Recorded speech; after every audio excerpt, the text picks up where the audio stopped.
하는 제목으로 말씀을 전하겠습니다. 오늘 드디어 마지막 디모데후서를 증거합니다. 우리 나라는 사계절이 뚜렷해서 참 좋은 것 같습니다. 꽃피는 따뜻한 새봄이 왔는가 하면 만물이 왕성하게 활동하는 여름이 오고, 또다시 풍성한 열매가 맺히는 가을이 오고, 북한 한설이 몰아치는 겨울이 옵니다. 우리 인생도 이와 같이 봄, 여름, 가을, 겨울이 있습니다. 아이가 태어나서 자라나는 유아기는 인생의 봄입니다. 왕성하게 싱싱하게 피어나는 청년기는 인생의 여름입니다. 그동안에 뿌려놓았던 것들을 거두는 장년기는 인생의 가을입니다. 죽음을 바라보며 인생의 모든 것을 마감하는 노년기는 인생의 겨울입니다. 계절도 그때마다 아름답습니다. 그래서 봄은 봄대로 느껴야 되고, 여름은 여름대로 즐겨야 되고, 가을은 가을대로 너무 좋고, 겨울은 눈이 와서 너무 좋습니다. 그와 같이 우리 인생도 봄, 여름, 가을, 겨울을 다 즐겨야 됩니다. 아멘. 이 우리 인생입니다. 바울은 이제 인생의 한기를 맞이했습니다. 인생의 마지막 겨울이 가까웠음을 보게 됩니다. 사도 바울의 마지막 편지가 바로 디모데후서입니다. 두 번째로 로마 감옥에 투옥되어서 앞날이 어떻게 될지 모릅니다. 인생의 마지막 겨울이 왔다는 것을 성경은 암시해 주고 있죠. 지난 수요일 말씀을 전했습니다. 우리 디모데후서 4장 6절에서 8절까지 말씀을 같이 보도록 합니다. 시작. 전제와 같이 내가 벌써 부어지고 나의 떠날 시각이 가까웠도다. 나는 선한 싸움을 싸우고 나의 달려갈 길을 마치고 믿음을 지켰으니 이제 후로는 나를 위하여 의의 면류관이 예비되었으므로 주 곧 의로우신 재판장이 그날에 내게 주실 것이며 내게만 아니라 주의 나타나심을 사모하는 모든 자에게도니라. 아멘. 이와 같이 내가 벌써 부어지고 나의 떠날 시각이 가까웠도다. 이제 현재 시각을 말합니다. 그러면서 과거 선한 싸움을 잘 싸웠고 나의 달려갈 길을 잘 마쳤고 믿음을 잘 지켰다고 말합니다. 그리고 미래를 말합니다. 이제 후로는 나를 위하여 의의 멸류관이 예비되었다고. 주 곧 의로우신 재판장이 그날에 내게 주실 것이며 내게만 아니라 주의 나타나심을 사모하는 모든 자에게도 미래 멸류관이 예비되었다고 말하고 있습니다. 이렇게 고백하는 바울의 나이는 약 67세 정도입니다. 지금 내 나이입니다. 이제 순교할 날이 멀지 않았습니다. 21절에 겨울 전에 너는 어서 오라 그렇게 말했습니다. 지중해 너는 겨울이 되면 바닷물이 얼기에 항의할 수 없습니다. 그러기에 겨울 전에 오라고 했습니다. 저와 여러분 또 바울처럼 인생의 겨울을 맞이하게 됩니다. 이 겨울은 여러 가지 의미로 생각해 볼 수가 있습니다. 물질이 다 없어지는 물질의 겨울, 기회가 다 사라져 버리는 기회의 겨울, 감정이 메말라 싸늘해져 버린 감정의 겨울, 인생의 노년의 겨울, 사역의 겨울이 있습니다. 이 모든 겨울이 오기 전에 우리는 미리 준비해야 됩니다. 그것을 준비하여 겨울을 맞이하는 자가 참으로 지혜로운 자입니다. 유비무환이라는 말이 있지 않습니까? 미리 준비한 사람에게는 환난이 닥치지 않는 거예요. 군에 있을 때 제일 힘든 것은 월동 준비였습니다. 저는 논산훈련소 수영연대에 근무했기 때문에 식구가 많습니다. 한 끼 적어도 1,500명, 많을 때는 4,800명 먹어야 됩니다. 그래서 김장을 해도 수십 트럭 해야 됩니다. 또 취사장 파이프를 새끼로 감고 그 위에 흰 석고를 다 발라야 됩니다. 난로를 설치해야 되고 정말 쫄병 때는 정신없이 뛰어다닙니다. 이처럼 우리의 인생의 겨울도 미리 생각하고 월동 준비를 하는 것처럼 준비해야 됩니다.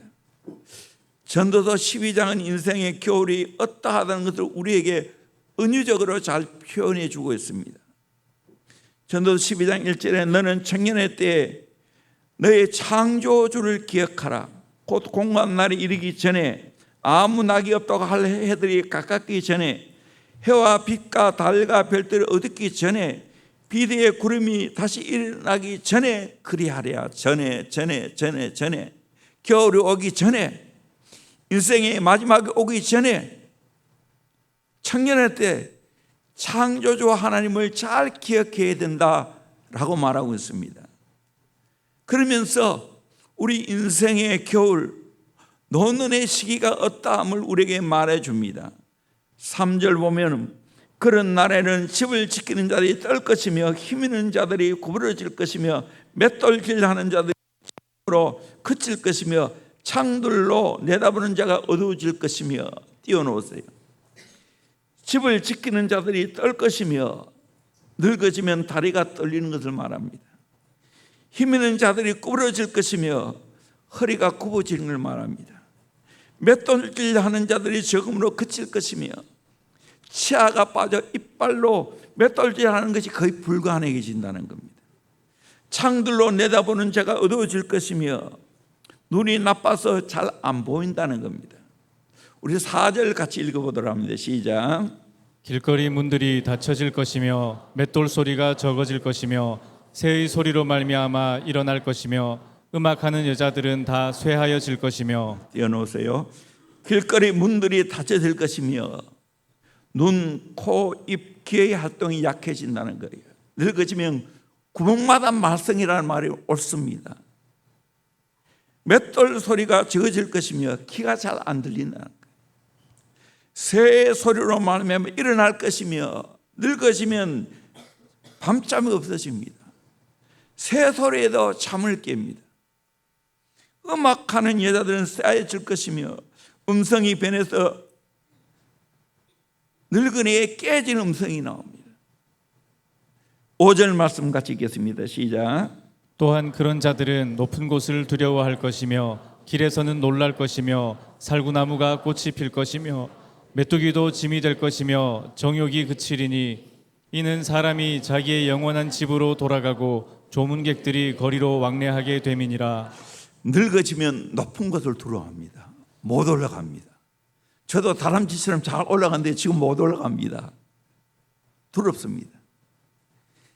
길에서 놀랄 것이 많습니다. 살구나무가 꽃이 필 것이며 머리가 휘어진다는 거예요. 메뚜기도 짐이 될 것이며 메뚜기가 앉아도 무거울 정도로 기력이 쌓여진다는 거예요.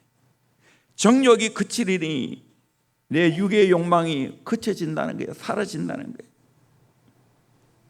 조문자들이 거리로 왕래하게 됩니다.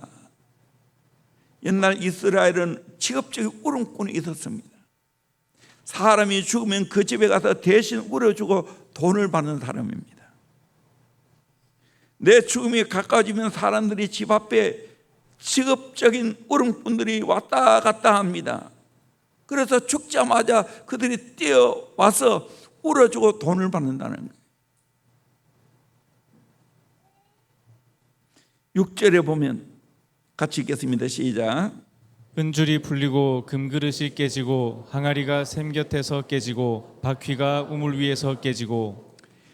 은줄이 풀리고 금그릇이 깨어지고, 옛날 유대인들은 돈 많은 사람은 금그릇에다가 기름을 담고 심지를 꽂습니다.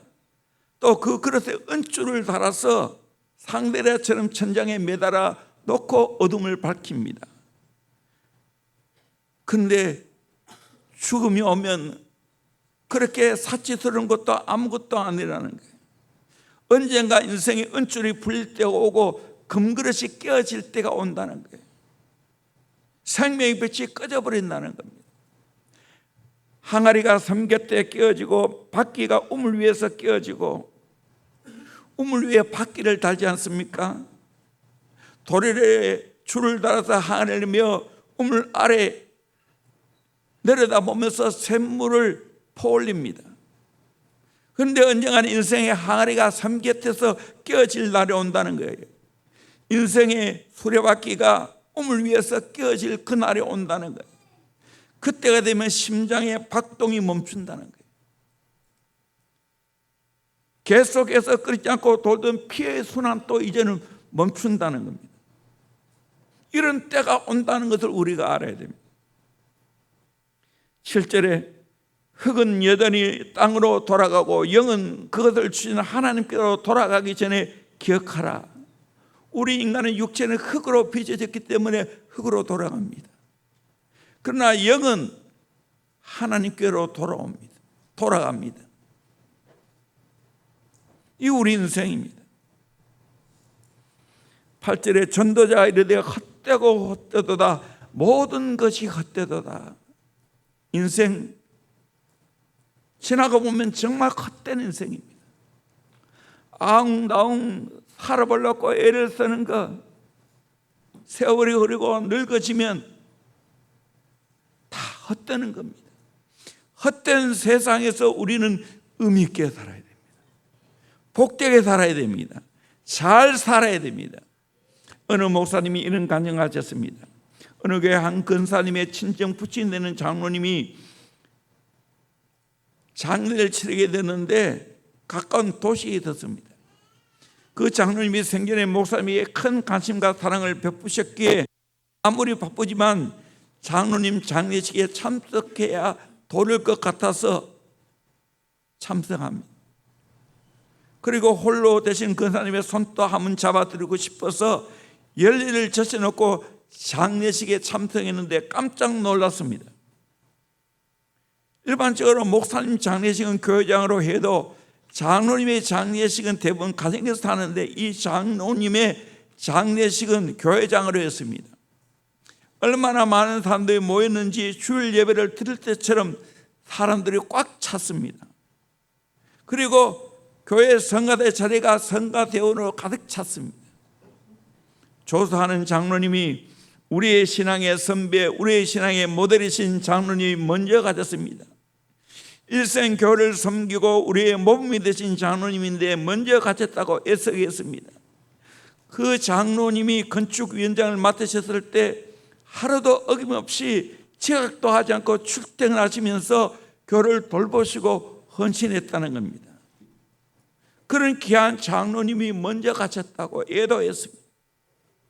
장로님의 조사가 끝난 다음에 그 도시의 시장님이 나오시더니 그 지역의 큰 일꾼을 잃어버렸다고 애석해 했습니다. 그 장례식이 얼마나 은혜롭고 하나님께 영광이 되는지 모릅니다. 그 장로님 또 얼마나 귀중히 여김을 받았는지 감개무량했다는 거예요. 왜입니까? 인생 잘 살았기 때문에.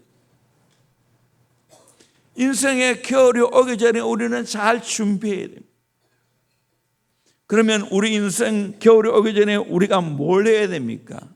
오늘 말씀을 통해서 깨닫기를 원하는 첫째는 인간관계를 잘 하면서 인재를 키워야 됩니다.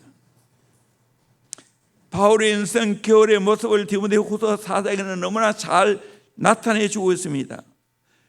여러 사람들의 이름을 거명합니다. 분류해 보면 크게 두 부류로 나눌 수 있는데 바울에게 해를 끼치는 사람이 있는가 하면 바울에게 큰 유익을 끼치는 사람도 있습니다. 이런 모든 사람과 관계를 너무나 성숙한 신앙인의 모습으로 관계를 맺고 있습니다. 먼저 바울에게 도움을 주지 못한 사람들은 첫째는 데마입니다. 10절에 데마는 이 세상을 살아야 나를 버리고 데살로니가로 갔고, 데마는 세상을 사랑해서 데살로니가를 끌어갔던, 데살로니가는 큰 도시입니다. 지금 또 데살로니가는 아주 큰 도시입니다. 바울의 마음을 아프게 하는 사람이 바로 데마입니다. 세상 사랑해서 세상의 길로 갔습니다. 구리 장세 알렉산더가 나옵니다. 14절에 구리 세공업자 알렉산더가 내게 해를 많이 입혔으며 주께서 그 행한 대로 그에게 갚으시리니 너도 그를 주의하라. 그가 우리 말을 심히 대적하였느니라. 구리 세금업자, 구리로 무늬를 새겨 우상 만드는 사람입니다. 이 사람은 바울에게 막대한 손을 끼쳤습니다. 심하게 복음 증거에 대해서 대적했습니다. 그래서 디모데에게 이 사람을 주의하라고 했습니다. 하나님이 그 해안 대로 갚으시리라고 하시면서 하나님께 맡겼습니다. 나를 반대하고 핍박하는 자를 내가 대적해서 원수를 갚는 것이 아니고 주님께 맡겼다는 거예요. 이 믿음의 사람입니다. 우리나라나 중국 소설이나 고담을 보면 자식들에게 자기의 원수를 갚아달라면서 유언을 남깁니다. 그러면 자식들은 일평생 아무 일도 하지 못하고 무술을 배워서 원수를 갚는 데 인생을 탕진합니다. 얼마나 어리석습니까? 그런데 바울은 그러지 않았습니다. 그 대적자를 주님께 맡겼습니다. 그리고 내 길을 했고 열심히 복음 사역을 감당했습니다. 세 번째로 바울을 버리고 떠난 많은 사람들이 있습니다. 16절에 내가 처음 변명할 때 나와 함께 한 자가 하나도 없고 다 나를 버렸으나 그들에게 허물을 돌리지 않기를 원하노라. 바울을 추종하고 따른 자도 많았지만 동력자도 많았지만 바울을 떠난 자도 있었다는 거예요. 그런데 그들에게 허물을 돌리지 않겠다는 거예요. 그 당시 바울을 떠난 무리를 생각하면 얼마나 괘씸할 건데 바울은 그렇지 않았습니다. 허물을 그들에게 돌리지 않고 자신에게 돌립니다. 이것이 참된 신앙이요 인격입니다.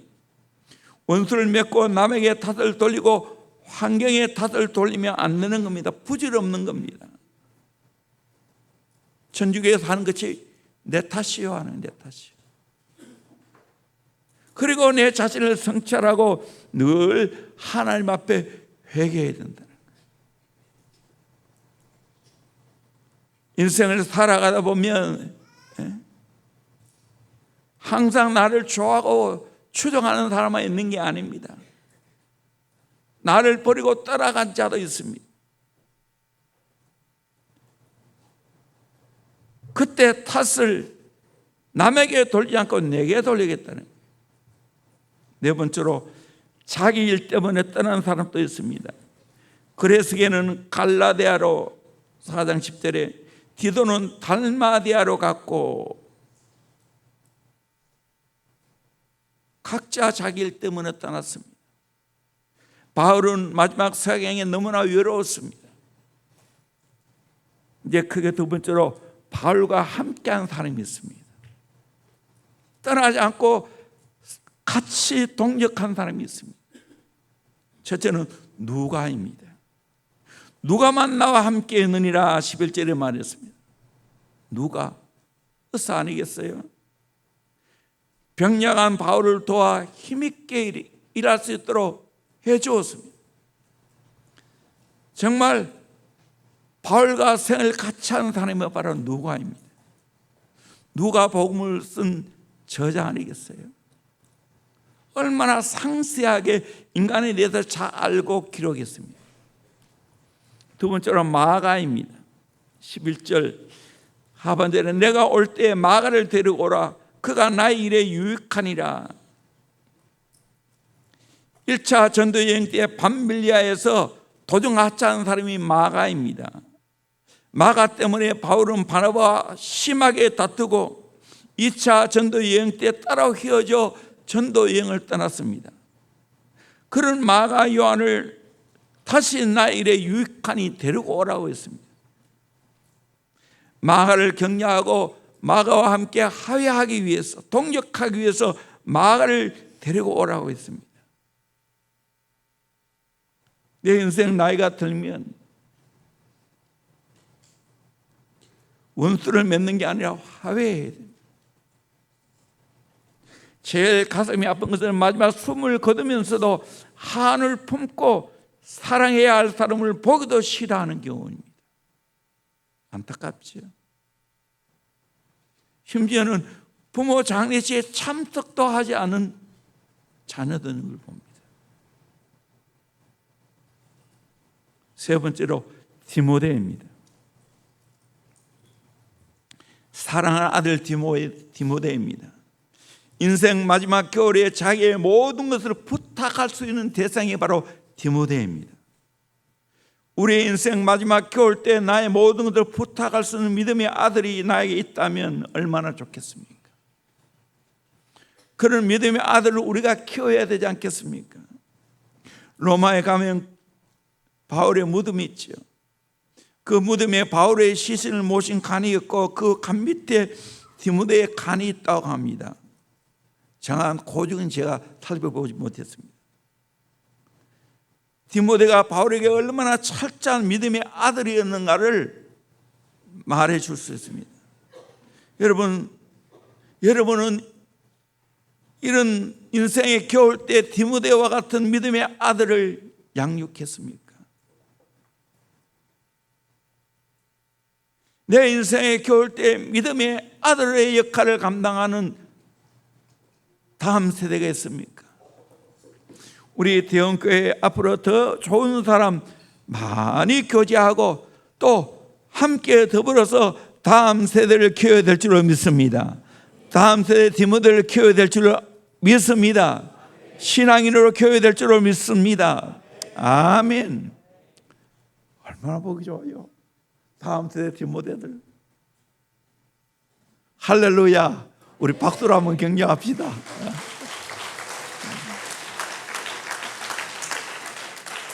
어느 누가 청소년들이 이렇게 강다에 앉아 있겠어요?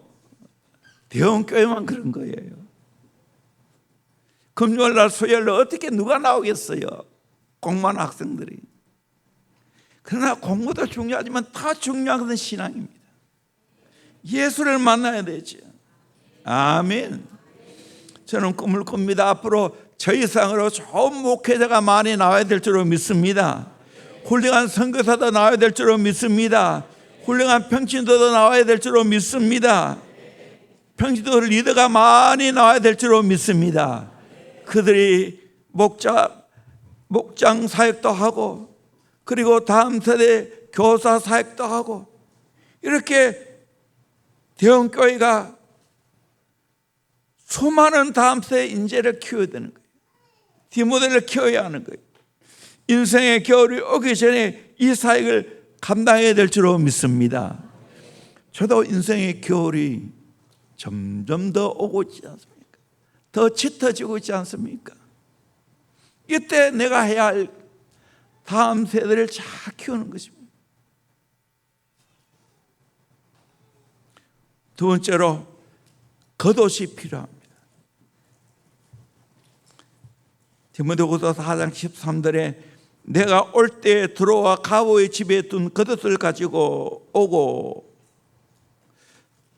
바울은 겨울을 맞이하면서 추위 때문에 들어와 가보의 집에 맡겨둔 겉옷을 가지고 오라고 했습니다.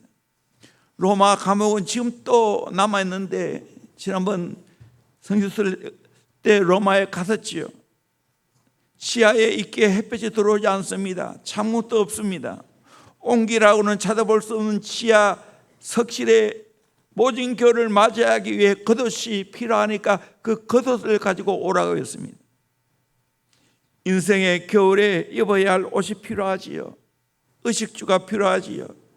젊어서 고생하는 것이야 예쁘게 봐줄 수 있지만 늙어서 비참하게 살아가는 것은 정말 보기 힘듭니다. 미리 인생의 겨울이 오기 전에 우리는 준비해야 됩니다. 요즘은 자식을 의지할 수도 없어요. 내가 자식에게 물려주는 건 쉽지만 자식들에게 용돈 다 쓰는 건 어렵습니다. 미리 준비해야 됩니다. 믿음으로 열심히 일해서 돈을 많이 벌어야 되고, 믿음으로 하나님께 많이 드려야 되고, 믿음으로 많이 저축하기를 주의 이름으로 축원합니다. 아멘. 아껴 쓰면 되는 거예요.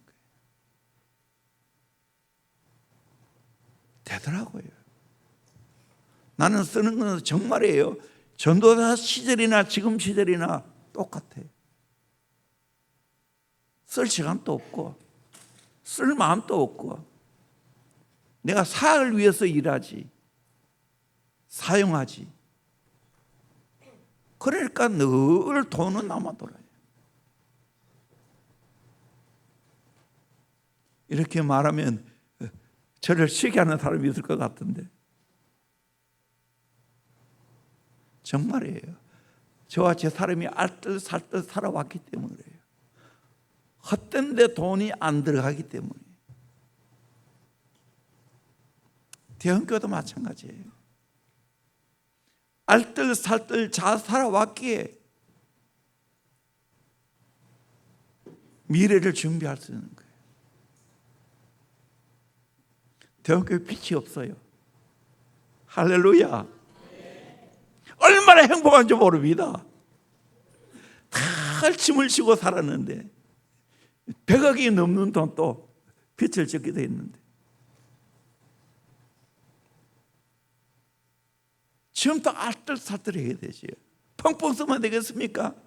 미래 다음 세대 사역하고 또 이렇게 함께 예배 드리려면 성전을 건축해야 되지 않겠습니까? 여러분, 우리 허리띠를 졸라매고 준비해야 될 줄로 믿습니다. 아멘. 그렇게 해서 다음 세대 사역을 해야 되는 거예요.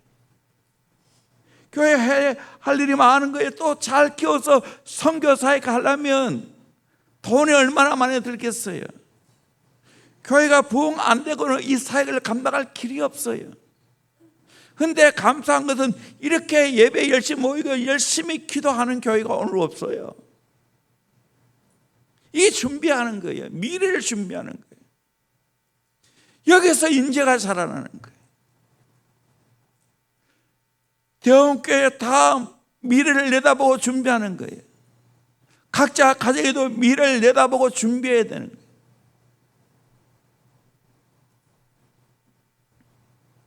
기회 있을 때 좀 덜 먹고 좀 덜 쓰고 좀 더 잠을 적게 자고 성실하게 부지런하게 일해서 미래를 준비해야 되는 거예요. 한번 지나간 기회는 다시 돌아오지 않습니다. 겨울을 나기 위해 따뜻한 옷이 필요한 것처럼 미래를 내다보고 준비해야 되는 거예요. 또 연세 드신 분들이 편안히 지낼 수 있도록 우리 교회도 그것을 마련할 필요가 있다고 생각합니다. 그래서 하나님이 장기리에 그런 귀한 땅을 허락해 주셨는데 하나님의 은혜와 축복으로 잘 감당할 수 있기를 소망합니다. 세 번째로 책과 성경책이 필요합니다. 13절 하반절에 또 책은 특별히 가죽 종이에 쓴 것을 가져오라. 구약 성경은 양가죽으로 쓴 것이기 때문에 부피가 크고 무거웠습니다. 그렇기 때문에 늘 가지고 다니기에 벅찼기 때문에 어디에 두었는데 그것을 가져오라고 했습니다. 인생의 겨울이 오기 전에 우리가 준비해야 될 것이 무엇입니까? 책은 서적을 말하고 특별히 가죽 종이에 쓴 것은 성경을 말합니다. 영적으로 양식이 필요합니다. 하나님 말씀이 필요하고 좋은 책이 필요합니다. 그래서 기도하다가 기도거리가 떨어지면 성경 읽고 성경 보다가 눈이 아프면 기도하고 기도하다가 또 좋은 책을 읽고 이것이 우리에게 필요합니다. 어느 목사님이 이런 간증이 있습니다. 30대는 성경을 하루에 5장 보고 60대는 7장 보고 7대 와서는 10장 이상을 꼭 보아야 잠이 든다는 거예요. 얼마나 지혜롭습니까? 저도 어느 때보다도 올려 들어와서 성경을 많이 읽고 있습니다. 에브라임 링컨을 소개합니다. 그는 가난해서 학교 교육은 1년도 제대로 받지 못했습니다. 통나무집에 자라 있고 8살 때는 사랑하는 어머니마저 돌아가셨습니다. 그 다행히 계모가 들어왔는데 좋은 믿음의 사람이어서 링컨에게 성경을 가르쳐 주었습니다. 그 계모 밑에 자라면서 교육이라는 것은 성경과 섹스피어의 책을 읽었습니다. 그 후 불행하게도 14살 때 또 계모도 돌아가셨습니다. 그러나 그는 위대한 대통령이 되었습니다. 세계적으로 존경받는 인물이 되었습니다. 노예의 제도를 폐지하고 새로운 역사의 장을 열어갔습니다. 그는 70대에 말했습니다. 성경을 꺼내들고 내가 오늘 대통령이 된 것은 이 성경책이고 이 성경책은 어머니가 나에게 물려준 것이라고. 지금 또 링컨 기념관에 가면 링컨에 관한 여러 가지가 있고 링컨에 관한 책을 기록해 놨는데 그거를 마치 첨탑처럼 쌓아 올려가지고 1층에서 2층까지 쌓았어요. 링컨에 관한 책들이에요. 다. 전에 사진을 찍어서 보여준 적이 있죠. 이번에도 우리 제대변 아카데미 교사들이 같이 가서 봤지 않습니까?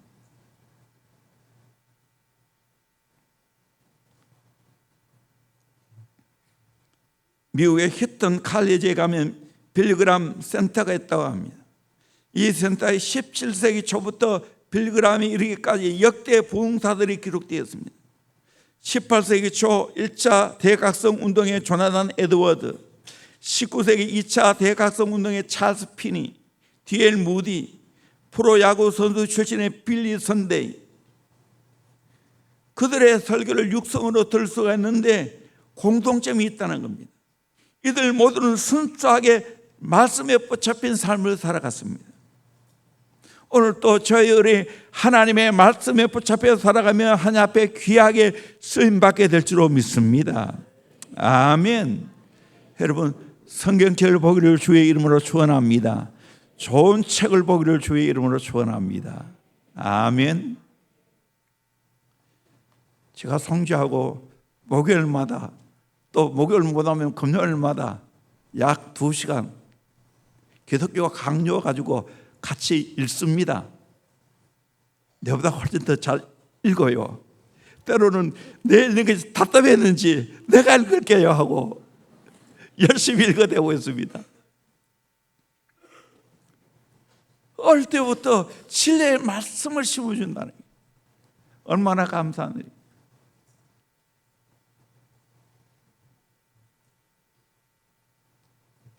네 번째로 주님이 필요합니다. 제일 중요합니다. 우리 17절 18절 말씀을 같이 보도록 합니다. 주께서 내 곁에 서서 나에게 힘을 주심은 나로 말미암아 선포된 말씀이 온전히 전파되어 모든 이방인이 듣게 하려 하심이니 내가 사자의 입에서 건짐을 받았느니라. 주께서 나를 모든 악한 일에서 건져내시고 또 그의 천국에 들어가도록 구원하시리니 그에게 영광이 세세 무궁토록 있을지어다. 아멘. 아멘. 주께서 내 곁에 서서 나에게 힘을 주시면 나로 말미암아 선포된 말씀이 온전히 전파되어 모든 이방인이 듣게 하려 하심이니 내가 사자의 입에서 건짐을 받았느니라. 사자의 입에서 건짐을 받았다는 거예요. 말씀을 담대하게 증거하기 위해서 주께서 내 곁에서 힘을 주셨다고 말하고 있습니다. 또 18절에 주께서 나를 모든 악한 일에서 건져내시고 또 그의 천국에 들어가도록 구원하시니 그에게 영광이 세세 무궁토록 있을지어다. 아멘. 겨울이 오기 전에 우리에게 꼭 필요한 분이 계시는데 사랑하는 주님인 줄로 믿습니다. 주님이 내 곁에 계셔야 됩니다. 이분과 함께 영원한 천국에 입성하게 될 줄로 믿습니다. 내 일생의 겨울에 꼭 필요한 분은 예수 그리스도인 줄로 믿습니다. 물질이 없어지는 물질의 겨울이 닥쳐와도 주님이 나와 함께 하시면 아무 걱정이 없습니다. 악한 자리 사자처럼 나를 삼키려고 달려들어도 하나님 그것 가운데서 건져주실 겁니다. 건져내시고 그의 천국에 들어가도록 구원하신다고 말씀하고 있습니다. 이 땅에 아무리 많은 걸 준비하였다 할지라도 하늘나라에 갈 준비가 되어 있지 않다면 헛된 인생 살아가는 겁니다. 나에게 내 인생의 겨울에 꼭 필요한 분이 계시는데 바로 내 사랑하는 주님인 줄로 믿습니다. 아멘. 어떤 교회 장로님이 그 선배가 가난하게 살았는데 부인이 돌아가셨습니다. 그래서 재혼을 했는데 그 상대가 돈 많은 재벌 부인이었습니다. 그래서 큰 집에서 잘 살게 되었습니다. 돈이 많으니까 산을 사서 자기들이 죽은 다음에 묻힐 무덤까지 준비했답니다. 그래서 추석에 조상 산소에 가지 않고 자기들의 무덤에 갔답니다.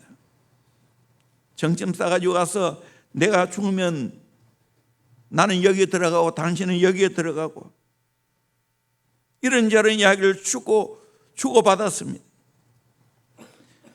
자기들이 무덤을 준비해 놓고 그곳에서 음식을 나눠 먹고 돌아오는 길에 그만 깜빡 졸다가 낙동강 다리 난간을 들어받아 돌아가셨어요. 자기들이 준비한 무덤에 들어갔겠지요. 이렇게 살면 되겠습니까? 더 예수 잘 믿어야 될 줄로 믿습니다. 아멘.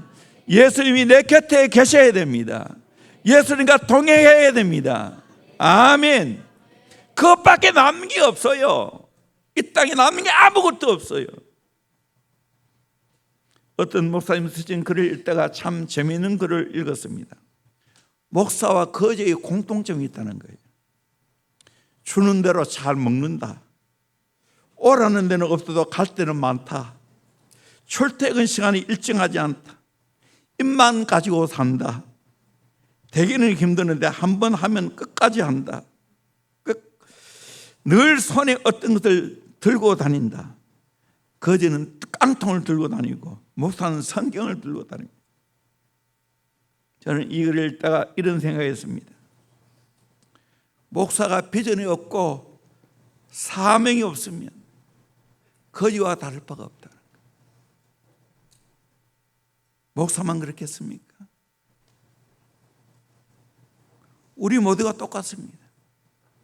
먹고 사는 거 다 똑같아요. 좀 더 잘 먹고 좀 더 좋은 집에 살고 좀 더 좋은 옷을 입는 것뿐이지.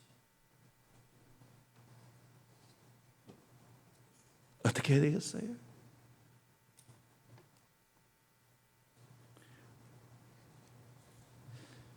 예수님이 나와 함께하는 귀한 믿음이 있어야 될 줄로 믿습니다. 비전이 있어야 되고 사명이 있어야 될 줄로 믿습니다. 목사가 사명 빼면 시체지요. 우리 성도가 진짜 하나님이 이 땅에 부르신 그 사명 가지고 살아가야 되죠. 일본의 한 성도가 폐암으로 죽음 직전에 있을 때 고백하기를, 신음이여 하나님을 찬양하고, 고통이여 하나님을 찬양하라, 아픔이여 하나님을 찬양하라 하는 시를 썼습니다. 저도 벌써 오래됐죠. 40일 금식 기도하면서 고통과 아픔이 계속될 때 이 시를 떠올리면서 주님, 이 아픔마저 주님께 드리며 찬양합니다. 고통을 인하여 주님을 찬양합니다 하고 기도했던 적이 있습니다. 주님이 나와 함께 하시면 아무리 혹독한 건강의 겨울이 와도 너끈히 그 모든 것을 이겨내게 될 줄로 믿습니다. 예수 붙들고 천국 가게 될 줄로 믿습니다. 아멘. 사도 바울이 사자의 입에서 나를 건져내시고 악한 일에서 건져내시고 라고 고백했습니다. 인생의 겨울에 생을 마감할 때 어느 사람도 나와 함께 해줄 자가 없습니다. 심지어 내 배우자도 나와 함께 해주지 못합니다. 내 자식도 마찬가지입니다. 그러나 걱정 없어요. 내 사랑하는 주님이 나와 함께 있으면 문제 없습니다. 주님 붙들고 천국 가는 겁니다. 그래서 내 인생의 겨울에 가장 필요한 분은 예수 그리스도인 줄로 믿습니다. 아멘. 예수 잘 믿어라. 예수 잘 믿어라. 예수가 너와 함께 있느냐? 이게 진짜야. 겨울이 오기 전에 뭘 준비해야 돼? 예수를 잘 믿는 것이 진짜 준비야. 이게 오늘 마지막 결론이야. 오마르 이브라는 사람이 다시 돌아오지 않은 것 4가지가 있다고 합니다. 입 밖에 나간 말은 다시 돌아오지 않습니다. 쌓아버린 화살은 다시 돌아오지 않습니다. 지나간 세월은 다시 돌아오지 않습니다. 지나가 버린 기회는 다시 돌아오지 않습니다. 그러면서도 하나님이 문을 열어주시면 7구멍으로 들어와서 한 구멍으로 나가지만, 하나님이 문을 닫으시면 한 구멍으로 들어와서 7구멍으로 나간다고 했습니다. 이 말은 하나님이 지켜줘야 된다는 거예요. 얼마나 변수가 많습니까? 이런 세상 가운데서 신앙 준비 잘하고 주님이 언제나 나와 동행하신다는 이 확신 가지고 살아가기를 주의 이름으로 축원합니다. 인생의 겨울 오기 전에 임마누엘의 신앙을 확고히 해서 인생의 겨울을 잘 맞이하기를 주의 이름으로 축원합니다. 인간관계를 잘 맺고 디모데와 같은 믿음의 아들을 키워야 됩니다. 따뜻하게 해줄 겉옷 같은 것들이 필요합니다. 영혼의 양식이 되는 하나님 말씀과 좋은 책이 필요합니다. 그리고 사랑하는 내 주님이 언제나 내 곁에 계셔야 될 줄로 믿습니다. 임마누엘, 내 주님과 함께 인생의 겨울을 맞이하는 저와 여러분 되기를 주의 이름으로 축원합니다. 우리 찬양하겠습니다. 우리 한번 다 일어나서 같이